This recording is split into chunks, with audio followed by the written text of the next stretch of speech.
নমস্কার, স্বাগত আপনাদের ত্রিপুরা নিউজ এইটির এই মুহূর্তের বিশেষ লাইভ অনুষ্ঠানে। এই মুহূর্তে যে কারণটি নিয়ে বা যে ঘটনাটি নিয়ে আমরা লাইভ এসেছি সেটি অনেকটাই প্যাথেটিক বা দুঃখজনক বললেই চলে। কেননা আজকের দিনে যে ঘটনাটি উঠে এসেছে তাতে আমাদের প্রত্যেকের হৃদয় বিদারক চলে চলেছে বা আমাদের প্রত্যেকের চোখে কিছুটা হলেও জল আসতে চলেছে। কি সেই ঘটনা?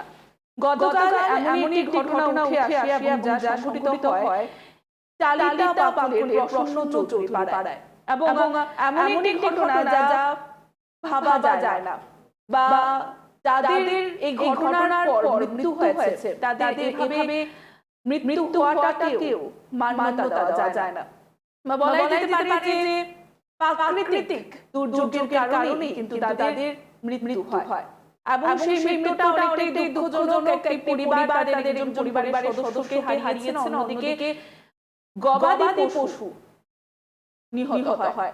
যে ঘটনাটা অনেকটাই দুঃখজনক রয়েছে। কিছুদিন পূর্বে আমরা দেখতে পাই যে রাজ্যের বুকে বন্যা কবলিত হওয়ার কারণে বেশ কিছু জায়গায় দেখতে পাই আমরা সেখানে যারা বন্যা কবলিতরা ছিলেন তারা বিভিন্ন ক্ষয়ক্ষতির সম্মুখীন হয়েছিলেন। অনেকেই তাদের পরিবারের সদস্যদের হারায়। এমন একটি ঘটনা আমরা তুলে ধরার চেষ্টা করেছিলাম যে একই পরিবারের 7 জনের মৃত্যু হয় ভূমিধসের কারণে। কতটুকু দুঃখজনক ঘটনা এবং তাদের পাশে সরকার পক্ষ দাঁড়ানোটা কিন্তু অনেকটাই জরুরি রয়েছে।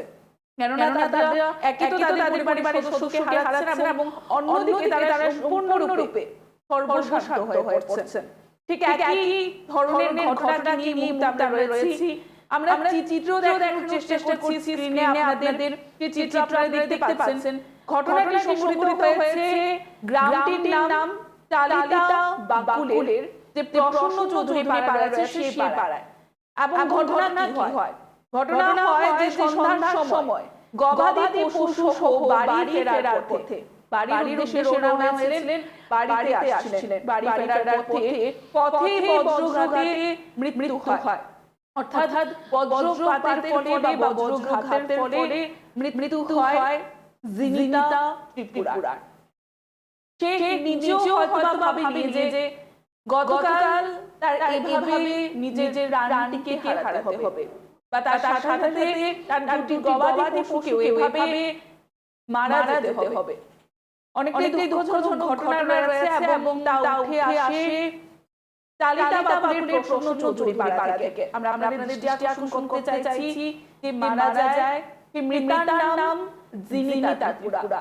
গবাদি পশুকে মাঠে চড়াতে দিয়েছিলেন এবং তারপর সেই গবাদি পশুকে নিয়ে বাড়ি ফেরার পথে সন্ধ্যার সময় হঠাৎই বজ্রাঘাতে বা বজ্রপাতের ফলে সেই মৃতা অর্থাৎ জিনিতা ত্রিপুরা সহ তার পাশে থাকা দুটি গবাদি পশুর মৃত্যু হয়।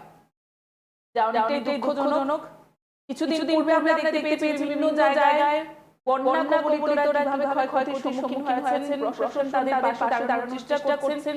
এই পরিস্থিতি থেকে উঠে আসতে না আসতেই আরো একটি এমনই ঘটনা যা চোখে জল নিয়ে আসার মতো বললেই চলে।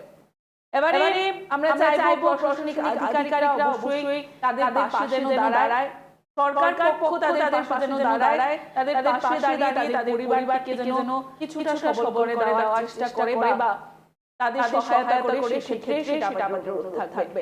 তার পাশাপাশি ইতিমধ্যেই খবর রয়েছে যে সেখানকার যারা প্রশাসনিক আধিকারিকরা রয়েছেন তাদের প্রত্যেকের কাছে খবর রয়েছে।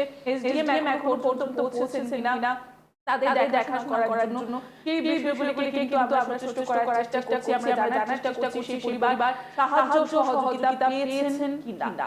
কেননা প্রাকৃতিক দুর্যোগের কারণে প্রাণ হারালে প্রত্যেকেরই পাশে দাঁড়ানো হয়, তাদের পাশে দাঁড়িয়ে তাদের সাহায্য সহযোগিতা করা হয় এবং এই মুহূর্তে দাঁড়িয়ে যেখানে তাদের আয়ের উৎস হয়তো বা সেই বাড়ি তাদের বাড়ির গবাদি পশুগুলো ছিল, সেই গবাদি পশুগুলিও কিন্তু প্রাণ হারায় সেই বজ্রাঘাতের ফলে। বাড়ির একজন সদস্য প্রাণ হারায়, তাদের অবস্থা কেমন সেটা আমাদের প্রত্যেকেরই বুঝতে হবে এবং আমরা প্রত্যেকেই বুঝতে পারছি কতটা বেদনাদায়ক মর্মাহত পরিস্থিতিতে তারা রয়েছে এবং সেগুলি কিন্তু আমরা একে একে আপনাদের সামনে তুলে ধরার চেষ্টা করছি। এবং আজকের দিনে ঘটনার পরে আমরা অনুরোধ রাখবো, আমরা দেখানোর চেষ্টা করছি এই কারণে গতকাল যে ঘটনাটি সংঘটিত হয়েছে চালিতা বাকুল যে গ্রাম রয়েছে সেই গ্রামের প্রসন্ন চৌধুরী পাড়ায় এবং যিনি মারা যায় যিনি নেতা রয়েছেন তার নাম নেতা ত্রিপুরা এবং তার স্বামীর নাম রয়েছে সেই স্বামীর নাম বুধ মোহন ত্রিপুরা এবং বলে যে নেতা ত্রিপুরার বর্তমান বয়স মাত্র 30 বছর ছিল এবং এই বয়সে দাঁড়িয়ে এভাবে মৃত্যু হওয়াটা কোনোভাবেই মেনে নেওয়া যায় না। যেহেতু একটি পরিবার তাদের সদস্যকে হারিয়েছেন, এভাবে হারিয়ে আজ বর্তমানে সর্বশান্ত রয়েছেন, তাদের আয়ের উৎসটুকু হয়তো বা শেষ। সেখানে দাঁড়িয়ে নিঃস্ব অবস্থায় অথবা তারা আজকে আছেন। সেখানে আমাদের অনুরোধ থাকবে প্রশাসনের নিকট প্রত্যেকের নিকট এই বিষয়গুলোকে যেন দেখা হয় এবং তাদের পাশে অতি সত্বর গিয়ে তাদের পরিবারের সাথে যেন হাত বাড়িয়ে দেওয়া হয়। আমরা আজকে সন্ধ্যার বিশেষ লাইভ অনুষ্ঠানে এই বিষয়টিকে নিয়ে আলোচনা করার চেষ্টা করেছি, কেননা রাজ্যের বুকে বন্যা কবলিত অবস্থার পর যখন আমরা কিছুটা ভালোর দিকে পৌঁছতে শুরু করেছি, আবারও রাস্তাঘাট মেরামত থেকে শুরু করে প্রত্যেকটা বিষয় হতে শুরু করেছে, তখন কিন্তু আমরা আবারও দেখতে পাচ্ছি রাজ্যের বুকে এমন একটি ঘটনা উঠে এসেছে, এমন একটি প্যাথেটিক ঘটনা যাকে চোখ এড়িয়ে যাওয়া একেবারেই সম্ভব নয়। সেখানে দাঁড়িয়ে আমরা অনুরোধ রাখবো আপনারা প্রত্যেকে এই বিষয়টিকে দৃষ্টি আকর্ষণ করবেন এবং প্রশাসনিক আধিকারিকরা বা রাজ্য সরকার যেন তাদের পাশে গিয়ে দাঁড়ায়, সেই এলাকার জনপ্রতিনিধি যিনি বিধায়ক রয়েছেন তিনি যেন তাদের পাশে গিয়ে দাঁড়ায়। এ বলে এখনকার মতো আমাদের এই সন্ধ্যার বিশেষ লাইভ আমরা এখানেই শেষ করব। পরবর্তী বিভিন্ন আপডেটস দেখতে অবশ্যই চোখ রাখবেন ত্রিপুরা নিউজ 8 এর পর্দায়। নমস্কার।